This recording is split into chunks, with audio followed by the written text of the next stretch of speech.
Assalamualaikum warahmatullahi wabarakatuh. Waalaikumsalam warahmatullahi Oke.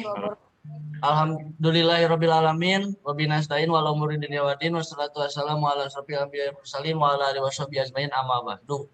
Okay, for today, we will presentation about the fourth chapter, and let's start our presentations by reciting first ayat al-basmalah together. Bismillahirrahmanirrahim. Bismillahirrahmanirrahim. Okay, my name is Fahmi Ramadhan. I am as moderator and the third presenter. So there are my friends Gina, the first presenter. So Sandi, the second presenter. So Rengga, the fourth presenter, and Sakina Simal, the last presenter. Okay, for the first presenter is Gina. The time is yours. Okay, thank you, moderator. I will explain about introduction and authentic versus scripted dialogue. Introduction. The situation is changing and a number of corpora of spoken English have now been assembled which have allowed more precise description of the properties of spoken English. This enabling learner of English to become more aware of rider rank of form and structure than hitherto. This chapter seeks to outline ongoing work in the description of spoken English and to discuss some of the implication for English language teaching and in a particular material development. The second is authentic versus scripted dialogue. When naturally occurring language is compared with language constructed for the purpose of language teaching, marked difference can be observed.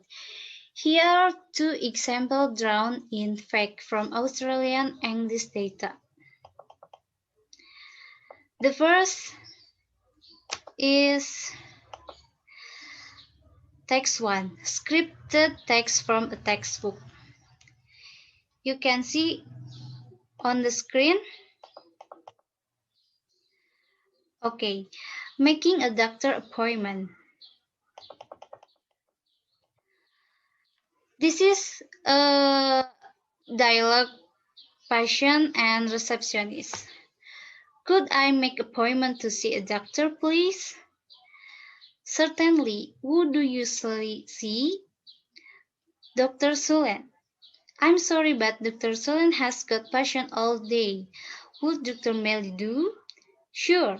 Okay. Then, when would you like to come?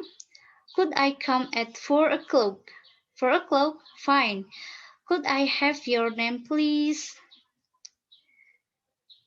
The next is text 1. Text 2. Text 2 is authentic text. You can read on the screen.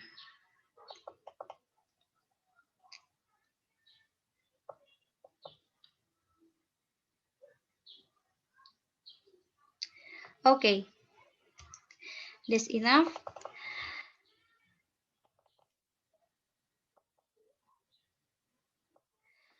Confirming an appointment with a doctor. There are a number of general observations which can be made about the second text which mark it of a naturally occurring discourse. In a text 2, speakers interpret each other and speak at the same time. By contrast, the language of the course book represents a more can-do society in which interaction is generally smooth and trouble-free. The speakers cooperate with each other politely. The conversation is neat, tidy, and predictable. Utterances are almost as complete as sentence, and no one interrupts anyone else or speaker at the same time as anyone else.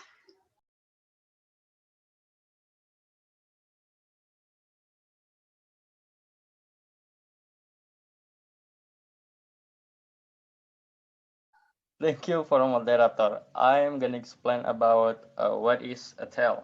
Tale are important features of listener-sensitive, effective grammar and occur frequently in informal context of language use. Tales allow speaker to express attitudes, to add emphasis, to evaluate, and provide repetition for listener.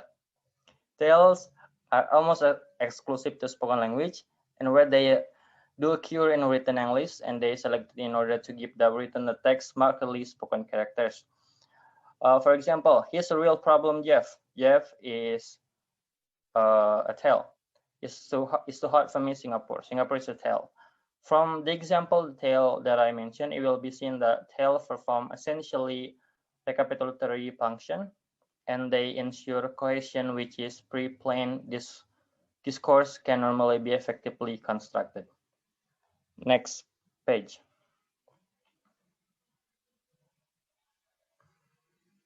Next.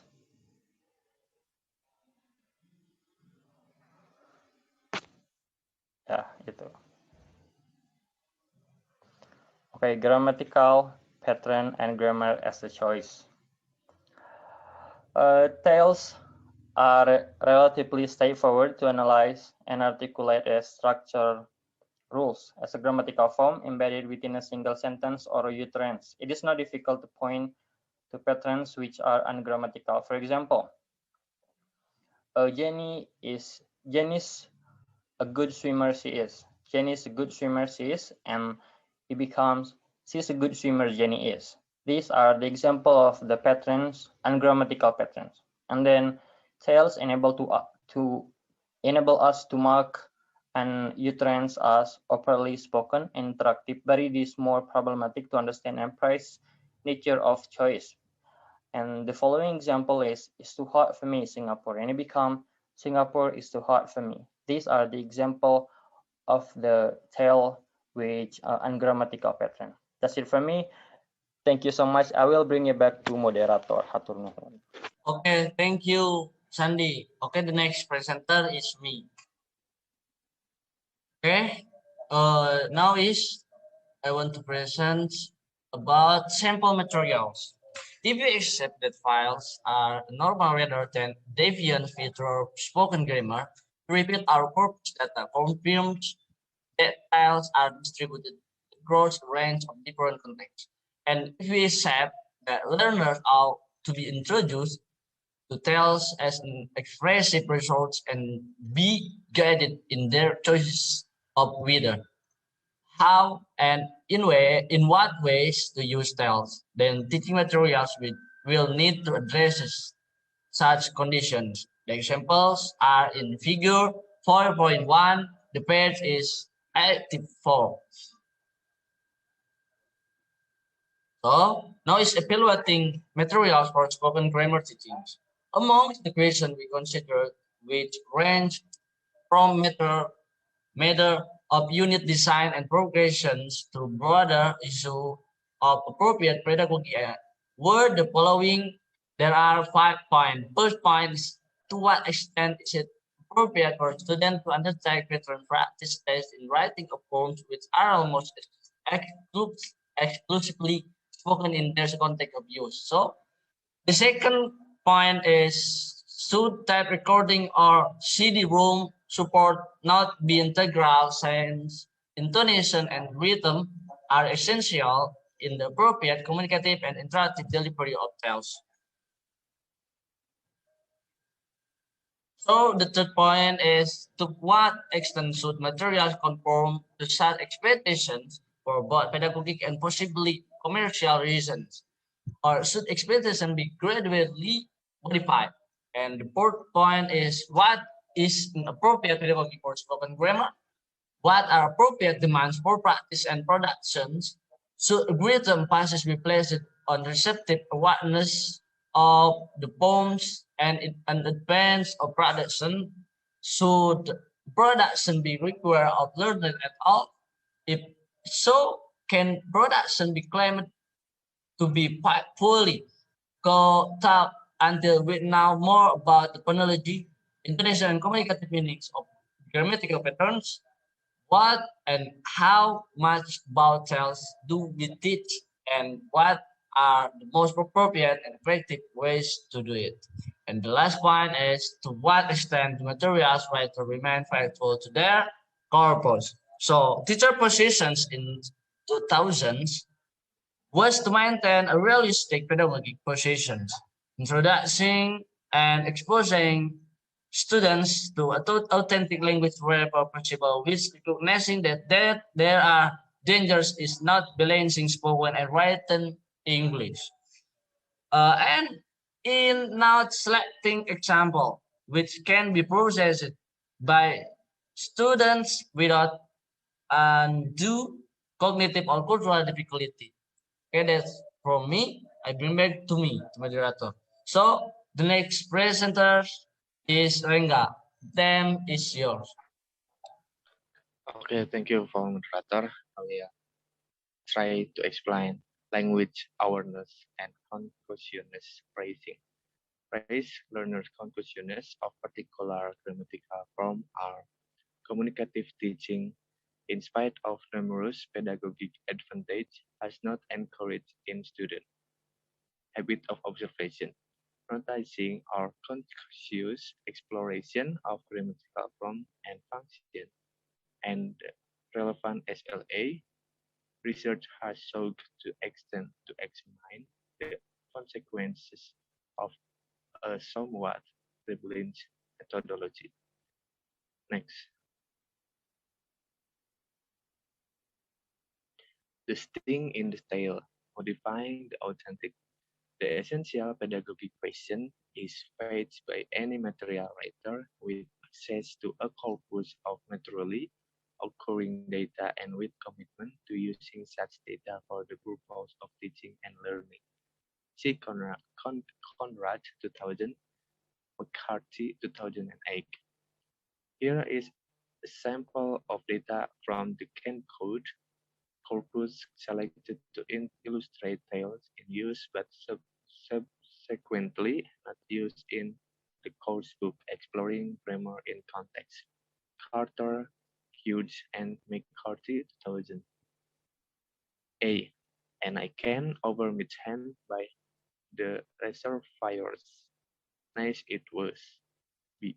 Oh, by Midham, over the top, nice run. A.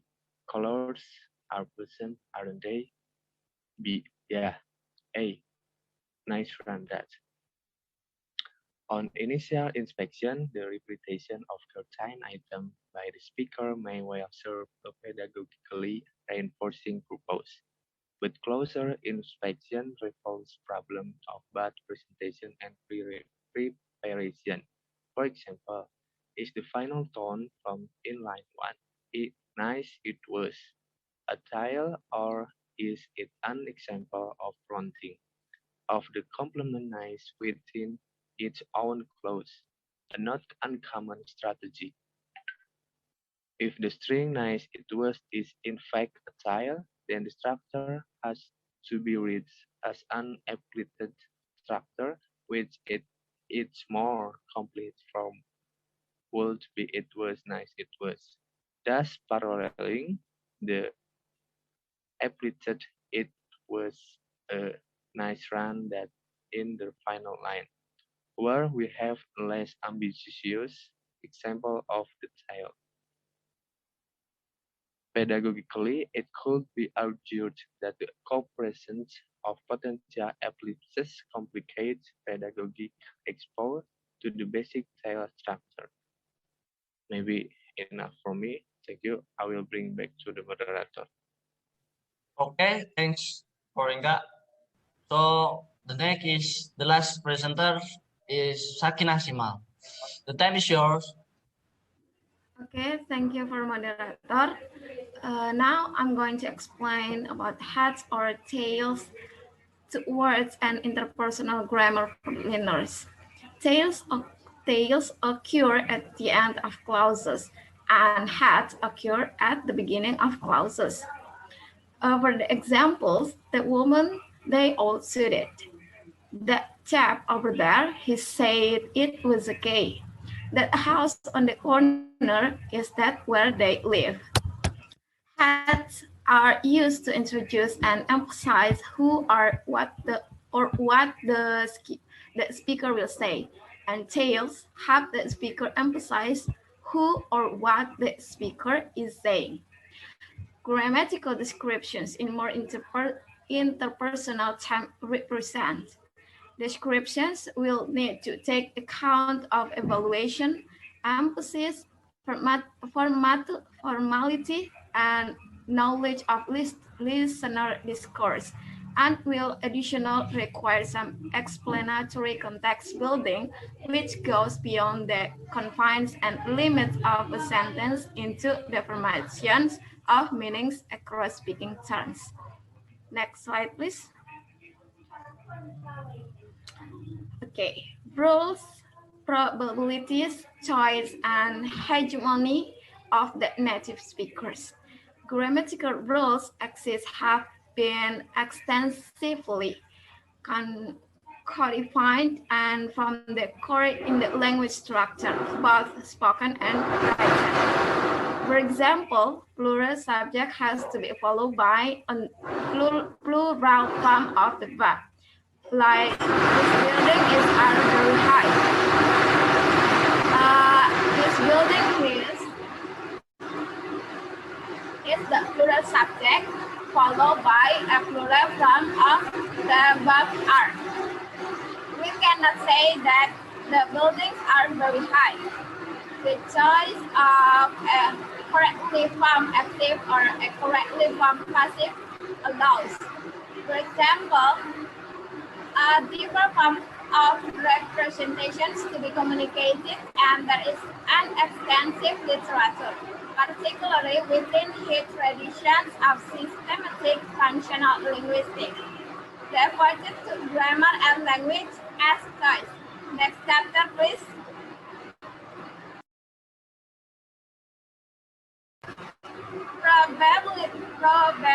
Probabilistic rules are a preoccupation rooted in native speaker modeling of target language learning.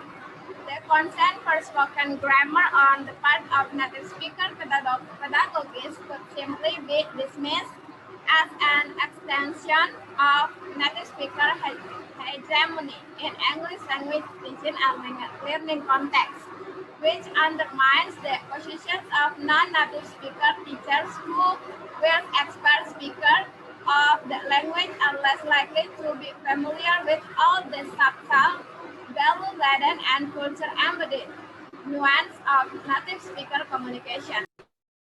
That's all from me. Thank you. Wassalamualaikum. Okay, thank you for all presenter, and that's from us. Forgive from all our mistakes. Bless you. See you next time. Wassalamualaikum warahmatullahi wabarakatuh.